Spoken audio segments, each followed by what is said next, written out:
ఇవాళ నేను వేసిన ముగ్గుకి నా దిష్టి తగిలేటట్టుంది. అంత బాగుంది. నేనే ఎన్నిసార్లు చూసుకున్నానో భలే నచ్చేసింది నాకు. మీరు చివరి దాకైతే వీడియో మిస్ అవ్వద్దు. సూపర్ ఉంది అసలుకి ముగ్గు మట్టుకు. ముందుగా మన వాళ్ళందరికీ గుడ్ మార్నింగ్. నేను వేసే ముగ్గులు చూసి ఒక అమ్మాయి వాళ్ళ ఇంటి ముందు వేసుకుంటుందంట. ఇన్స్టాలో కామెంట్ పెట్టింది అమ్మాయి.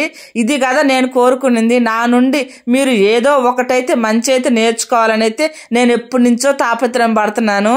నిజంగా ఆ కామెంట్ తోటి అయితే నాకు 1000 ఏనుగులు బలం వచ్చేసింది. ఎవరైనా నా ఛానల్ చూస్తే వాళ్ళకి ఉపయోగకరంగా ఉండాల. ముగ్గుల్లో గాని, వంటల్లో గాని, మాటల్లో గాని, దేంట్లోనే సరే వాళ్ళకి కొద్దిగా ఉపయోగకరంగా ఉండాలా అని నా తాపత్రయం. అది మటుకు నెరవేరింది అనిపిస్తుంది ఆ అమ్మాయి కామెంట్ తోటి. చిన్న ముగ్గులే సింపుల్ గా వేసేస్తాను. ఎవరైనా అపార్ట్మెంట్ లో వాళ్ళు నా ఛానల్ కానీ చూసే పని అయితే ఈజీగా వేసుకోవచ్చు. నా ఛానల్లో ముగ్గులు చూసి అంత చిన్న చిన్న ముగ్గులు అయితే వేసేస్తాను. ఇందుకు ఎలా ఉంది మా ముంగిట్లో నేను వేసిన ముగ్గు కలకలకలాడుతుంది కదా, లక్ష్మీదేవి కళ ఉట్టి పడుతుంది. ఇక ఉంటే అయితే అందరికి బై.